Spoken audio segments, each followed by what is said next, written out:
So hello everyone, welcome back to zero YouTube channel. This is Shivani Keswani और ये video होने वाला है एसबीआई जूनियर एसोसिएट या क्लरिकल एग्जाम का। अगर आपका क्लियर हुआ है तो उसकी डॉक्यूमेंट वेरिफिकेशन में कौन कौन से डॉक्यूमेंट्स आपको ले जाने हैं, किस तरीके से ले जाने हैं, कुछ आप भूले ना, इसलिए पूरी लिस्ट में आपको डॉक्यूमेंट्स की बताने वाली हूँ और वहाँ पे कैसा क्या होगा सारी चीज़ें हम डिस्कस करने वाले हैं। लास्ट ईयर मेरा डॉक्यूमेंट वेरिफिकेशन हुआ था और जयपुर गई थी मैं, तो वहाँ की कुछ फ़ोटोज़ देख लीजिए आप। बहुत ही शानदार वहाँ पे आपको स्टाफ मिलेगा, बहुत ही कोऑर्डिनेटिंग नेचर का, तो आप बिल्कुल भी टेंशन मत लीजिए। आइए बात करते हैं डॉक्यूमेंट वेरिफिकेशन की बिना किसी देरी के। So let's get started without any further delay.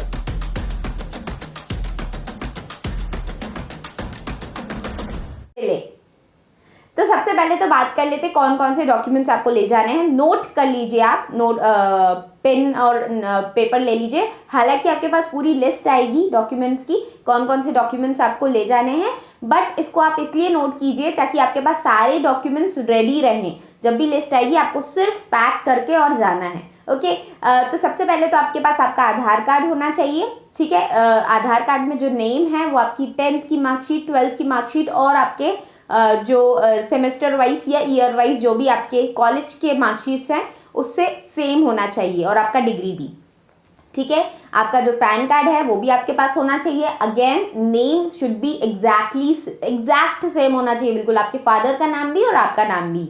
अब इसमें एक चीज़ होती है कि कभी कभी ये होता है कि हमारे नाम में या हमारे सरनेम में थोड़ा थोड़ा कुछ होता है। जैसे मेरा केसवानी सरनेम है, तो पहले मेरा आधार कार्ड में केशवानी लिखा हुआ था, KESH, तो H हटाने के लिए मैंने पहले से ही दे दिया था, तो मेरा वो करेक्शन हो गया था।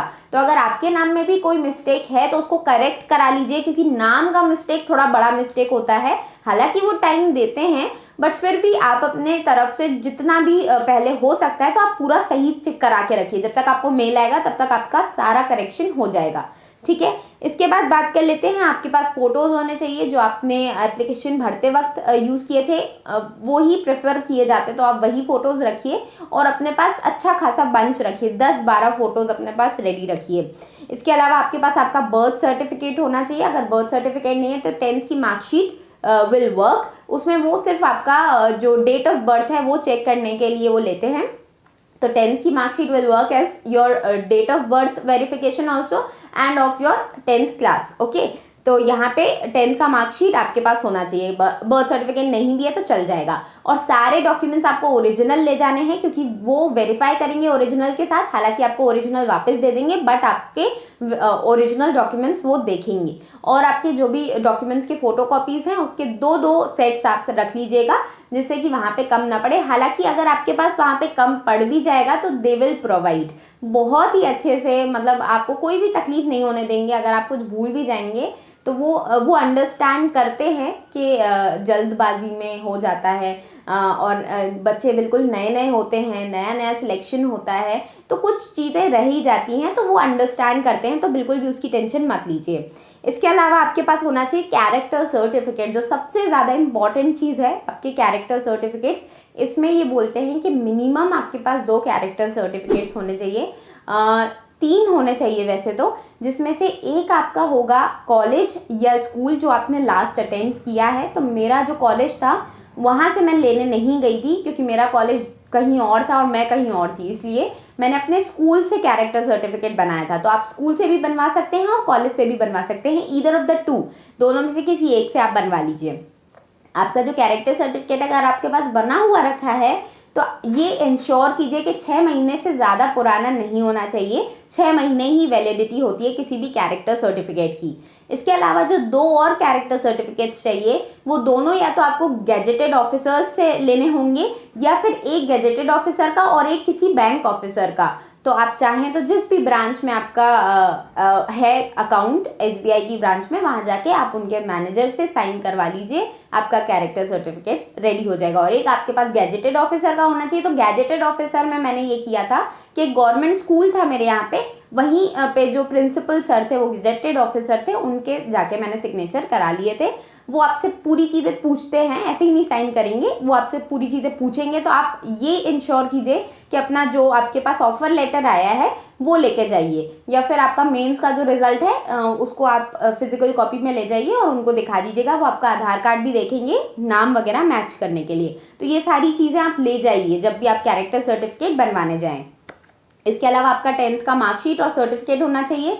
कुछ स्कूल्स में सर्टिफिकेट प्रोवाइड नहीं करते हैं, तो गवर्नमेंट की एक साइट है, उसका ऐप का नाम मुझे याद नहीं आ रहा है, बट मैं यहाँ पे नोट करवा दूंगी। ये वाले ऐप से जाके आप डाउनलोड कर लीजिएगा, यहाँ पे सर्टिफिकेट्स आपको मिल जाएंगे अगर आपके स्कूल ने प्रोवाइड नहीं कराया है तो। 12th का भी आपके पास मार्कशीट होना चाहिए, सर्टिफिकेट होना चाहिए। अगेन सर्टिफिकेट अगर नहीं है तो आप उसी ऐप से जाके डाउनलोड कर लीजिए, डिजी लॉकर नाम है उस ऐप का, ओके। इसके बाद आपके पास सेमेस्टर वाइज या ईयर वाइज मार्कशीट होनी चाहिए, सारी मार्कशीट्स लगेंगी। हालांकि वो लास्ट ईयर वाला ही मार्कशीट चेक करते हैं, बट फिर भी आप सारी लेके जाइए, ओके। कोई भी आप कमी मत रहने दीजिए, वरना फिर वो आपको एक्सटेंशन देंगे कि आप मतलब जॉब में एक्सटेंशन नहीं देंगे, मतलब आपको खुद थोड़ा टाइम पीरियड देंगे कि आप 7 दिन में या 14 दिन में आके ये प्रेजेंट करके जाइए, तो फिर आपको फिर से ट्रैवल करना पड़ेगा। इसीलिए सारी चीज़ें रख के जाइए अपने पास। तो आपके पास सेमेस्टर वाइज या ईयर वाइज मार्कशीट जो भी आपको प्रोवाइड की गई है आपके कॉलेज से वो ले जाइए, और आपका डिग्री सर्टिफिकेट भी होना चाहिए। अगर आपका डिग्री सर्टिफिकेट नहीं है तो उसको अप्लाई कीजिए। अगर वो बन के नहीं आ पा रहा है आपके डॉक्यूमेंट वेरिफिकेशन की डेट से पहले, तो उसको अप्लाई करने का जो रिसीट मिलेगा वो रिसीट ले जाके दिखा दीजिएगा कि मैंने अप्लाई कर दिया है, मैं इसको जब भी डिग्री सर्टिफिकेट बन जाएगा मैं आपको प्रोड्यूस कर दूंगी, मैं इसको प्रेजेंट कर दूंगी आपके सामने, ओके। इसके अलावा आपका पुलिस वेरिफिकेशन होगा, तो उसका कोई टेंशन नहीं है। उसमें आपके 2 रेफरेंसेस, एक बायोडेटा फॉर्म आपको मिलेगा, वो पूरा आपको भरना होगा।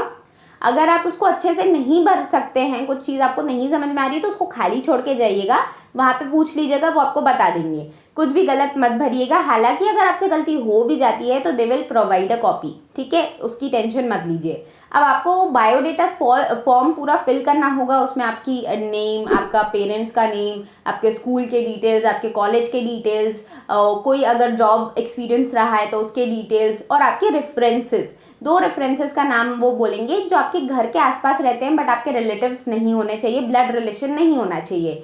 अब आपके आसपास जो भी नेबर्स हैं, आपके दो नेबर्स के आप नाम दे सकते हैं। उनके घर पे जाएगा एक मेल जिस पे उनको रिप्लाई करना होगा। यही होता है पुलिस वेरिफिकेशन, एक फॉर्मेलिटी होती है, और कुछ भी परेशान होने वाली बात इसमें नहीं है, ठीक है। तो ये सारे डॉक्यूमेंट्स होते हैं आपके। इन सारे डॉक्यूमेंट्स को अच्छे से एक फोल्डर में जमा कर लीजिए, क्योंकि मेरे साथ ये चीज़ हुई थी कि पहले मेरे पास फोल्डर नहीं लिया था मैंने, एक नॉर्मल सा एक पैकेट था, उसमें मैं सारे डॉक्यूमेंट्स डाल के गई थी। तो वहाँ पे ही मुझे ये एडवाइस किया गया था कि आप फोल्डर रखिए। इससे क्या होगा कि ये जो आपका पैकेट है, इसमें आप जब कोई डॉक्यूमेंट निकाल रहे हैं तो हो सकता है कोई डॉक्यूमेंट गिर जाए, और फिर वो डॉक्यूमेंट वापस बनवाने में बहुत प्रॉब्लम होगी। इसलिए एक डॉक्यूमेंट आप एक फोल्डर ले लीजिए, उसमें सारे डॉक्यूमेंट्स को लाइन बाय लाइन जमा दीजिए, और फिर वहाँ पे उनको ऊपर से ही आप दिखा सकते हैं, बार बार निकालने की भी ज़रूरत नहीं पड़ेगी। तो ये है आपका पूरा फॉर्मेट। आई होप आपको सारी चीज़ें क्लियर हो गई होंगी। सारे डॉक्यूमेंट्स के बारे में मैंने कवर कर लिया है। हाँ, अगर आप किसी कास्ट से बिलोंग करते हैं, अगर आप EWS से हैं या OBC से हैं या SC से ST से हैं, तो उसके आपके पास सर्टिफिकेट्स भी होने चाहिए, ठीक है। तो वो सर्टिफिकेट्स आप रख लीजिएगा, बाकी और कुछ भी रिक्वायर्ड नहीं है। और वो जो सर्टिफिकेट्स हैं वो आपको ये भी ध्यान रखना है कि वो कट ऑफ डेट से पहले के होने चाहिए, मतलब जो भी नोटिफिकेशन में कट ऑफ डेट दी हुई थी उसके पहले के ही आपके सर्टिफिकेट्स होने चाहिए, ये आप इंश्योर करेंगे। तो आई होप आपको वीडियो समझ में आ गया होगा, आपको सारी चीज़ें क्लियर हैं, सारे डॉक्यूमेंट्स मैंने कवर कर लिए हैं। इसके अलावा कोई भी आपको डाउट है तो कमेंट सेक्शन में पूछ लीजिएगा, मैं आपको रिप्लाई कर दूंगी। बाकी मिलेंगे अगले वीडियो में, तब तक के लिए आप अपना पूरा साजो सज्जा कर लीजिए, अच्छे से पूरी चीज़ें जमा करके रख लीजिए, और जैसे ही मेल आएगा बिल्कुल निकल जाइएगा, ओके। बाकी आप पढ़ाई करते रहिए। अगर आप पढ़ाई कर रहे हैं तो अगर आपका नेक्स्ट ईयर का प्लान है SBI JA का, तो अगर आप तो वीडियो देख रहे हैं तो पढ़ाई अच्छे से कीजिए। मेरे चैनल को सब्सक्राइब कर लीजिए, बहुत सारे वीडियोस मैं आपको प्रोवाइड करती रहती हूँ, स्ट्रैटेजीज से रिलेटेड और भी कई सारी इन्फॉर्मेशन मैं आपको अपने वीडियोस के थ्रू देती हूँ। तो चैनल को सब्सक्राइब ज़रूर कीजिए अगर भूल गए हैं आप तो, ठीक है। बाकी मिलेंगे अगले वीडियो में, तब तक के लिए टेक केयर, बाय बाय।